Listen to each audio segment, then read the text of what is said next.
क्या आपको पता है कि जब आपके घर में ऑलरेडी एक बड़ा बच्चा होता है तो आपका छोटा बेबी बहुत जल्दी हर काम सीखता है और बहुत ज़्यादा एक्टिव भी रहता है।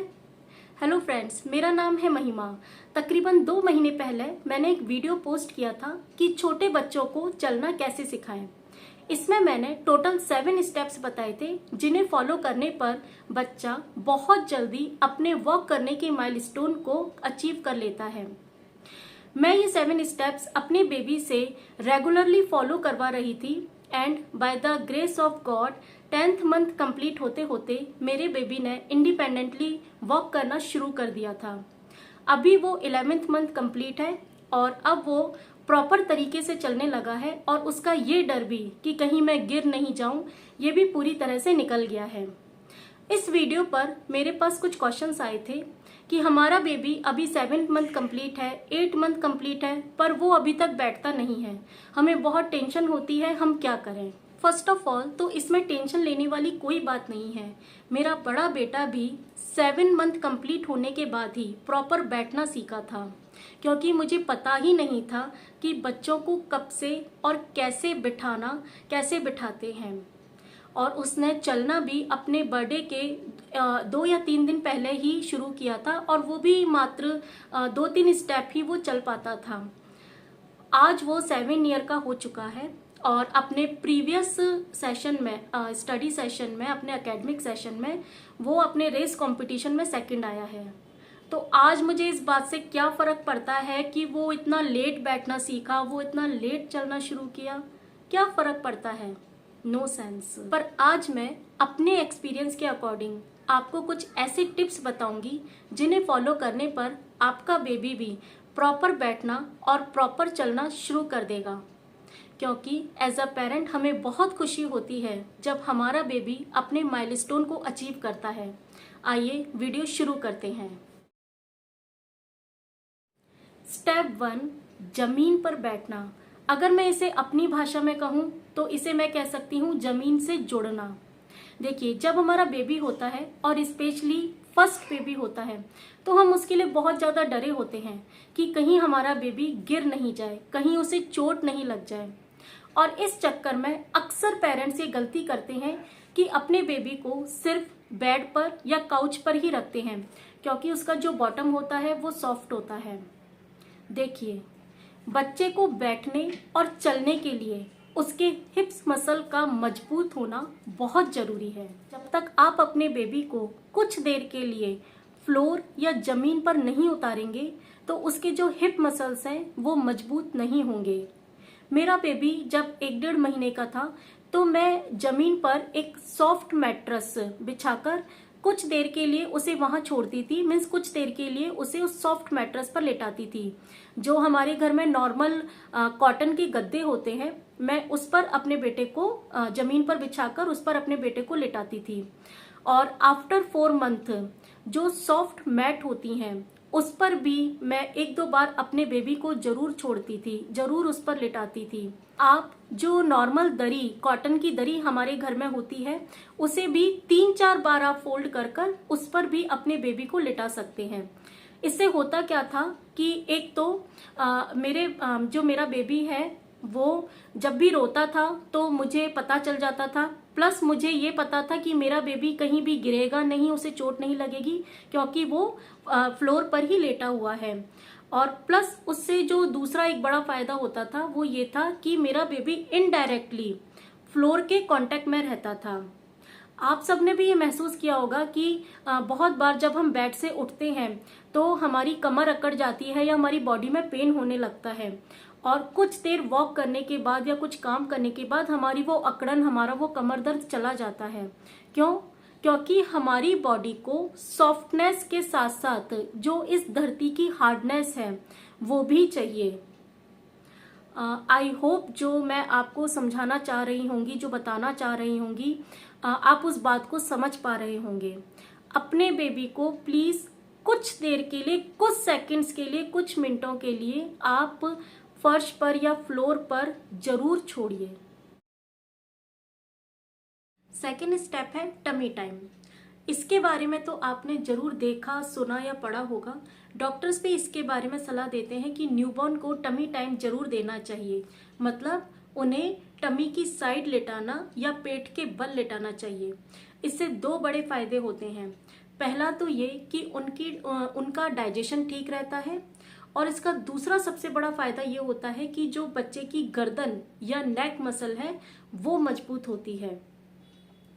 देखिए, बच्चे को उठने, बैठने, क्रॉल करने या चलने के लिए जो सबसे पहली जरूरी शर्त है वो है उसकी नेक मसल का मजबूत होना। नेक मसल को मजबूत करने का एक सबसे अच्छा जो एक माध्यम है वो है टमी टाइम। देखा है ना आपने, न्यूबॉर्न की गर्दन इधर से उधर होती रहती है और हम उन्हें गर्दन का सपोर्ट देकर ही हम उसे उठाते हैं। तो इसी गर्दन को मजबूत करने के लिए जो आप सबसे अच्छा कर सकते हैं वो है कुछ देर के लिए, चाहे कुछ सेकंड्स के लिए, कुछ मिनटों के लिए बच्चे को टमी के बल लेटाना। यहाँ पर मुझसे ये भी पूछा गया था कि मेरी बेटी अभी 8 मंथ कंप्लीट होने वाला है उसका, वो अभी तक बैठती नहीं है और उसे टमी टाइम भी पसंद नहीं है। तो हो सकता है कि आपने शायद उसे थोड़ा लेट टमी टाइम देना शुरू किया हो, पर अभी आप ये कर सकते हैं कि पूरे दिन में जब भी आपकी बेटी बहुत मस्ती के मूड में हो, बहुत खेलने के मूड में हो या अपने किसी टॉय से प्ले करने के मूड में हो, उस टाइम पर आप या आपका पार्टनर हंसते हंसाते धीरे से उसे टमी के बल कर दें, उसे टमी की साइड लेटा दें, और उस पोजीशन में भी आप जितनी देर उसे हंसा सकते हैं, उसके साथ खेल सकते हैं, उसके साथ प्ले कर सकते हैं, इसकी कोशिश करें। और अगर पॉसिबल हो तो आप भी अपने बेबी के साथ साथ खुद भी टमी के बल लेटकर उसके साथ प्ले करें, किसी टॉय को बीच में रखकर उसके साथ प्ले करें, उसे हंसाएं, उसे खिलाएं। तो मे बी बहुत जल्द आपकी बेटी को टमी टाइम अच्छा लगने लगेगा। पर बच्चों को बैठाना सिखाने के लिए जो सबसे पहली शर्त है वो यही है कि बच्चे की जो गर्दन की मसल है वो मजबूत होनी चाहिए, जिससे धीरे धीरे बच्चा बैठने की पोजीशन के लिए ट्राई करता है।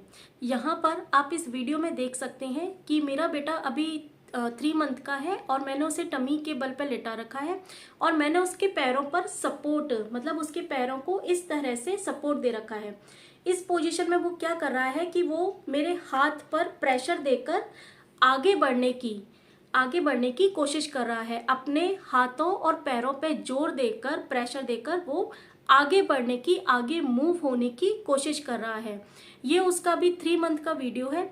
तो आप भी जब बच्चे को टमी टाइम दे तो, और वो थोड़ा सा आगे बढ़ने की, आपको लग रहा हो कि वो थोड़ा आगे बढ़ने की कोशिश कर रहा हो या आप उसे थोड़ा सा आगे मूव करना सिखाना चाह रहे हैं, तो आप इसी तरह से उसके पैरों पर पीछे इस तरह से सपोर्ट देकर उसके पैरों को, और आप बच्चे को थोड़ा सा पुश करने की, थोड़ा आगे पुश करने की कोशिश करें, क्योंकि आगे क्रॉलिंग भी तो करनी है ना। तो इसी पोजीशन में क्या होगा कि बच्चा धीरे धीरे धीरे अपनी पेट को, अपने कमर को ऊंचा करके और धीरे धीरे वो बच्चा क्रॉलिंग करने की भी शुरुआत करेगा। ठीक है, तो उसके लिए ये प्रैक्टिस भी एक बहुत जरूरी है कि टमी टाइम के बल आप बच्चे के पीछे से इस तरह से प्रेशर दें उसके पैरों पे और बच्चे को आगे खिसकाने की कोशिश करें। थर्ड स्टेप है कि बच्चे को बैठना कैसे सिखाएं। तो जो मेरी एडवाइस है वो यही है कि आफ्टर 4 मंथ आप बच्चे को धीरे धीरे बैठाने की शुरुआत कीजिए। शुरुआत में आप बेड पर उसे दोनों तरफ तकिए लगाकर बैठाने की शुरुआत कीजिए।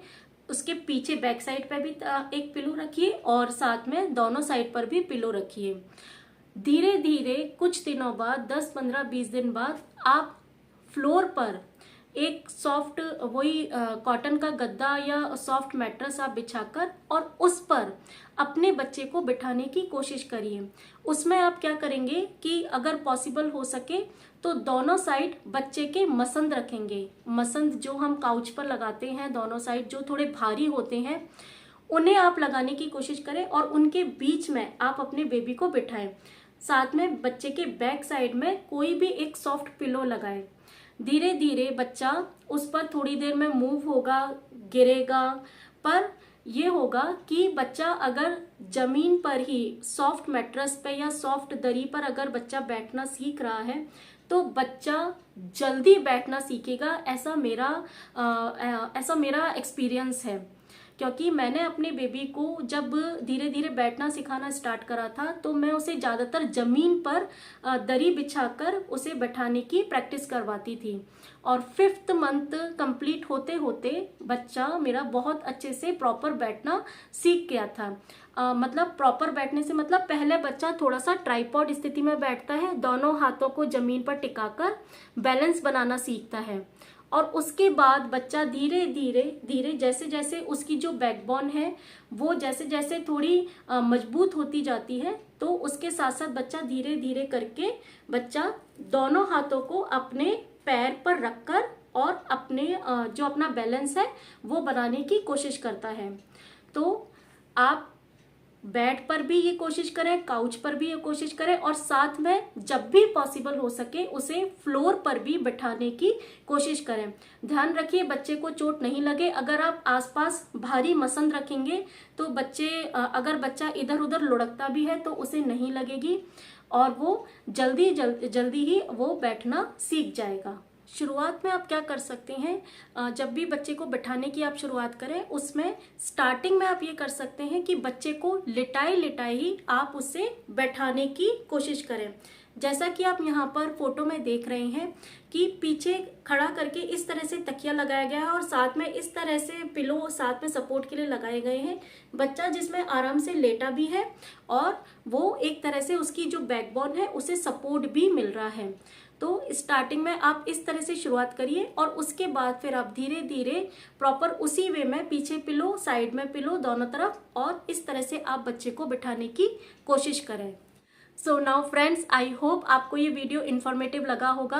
मुझसे जो भी सवाल पूछे गए थे मैंने अपने एक्सपीरियंस के अकॉर्डिंग उनके जवाब देने की कोशिश करी है।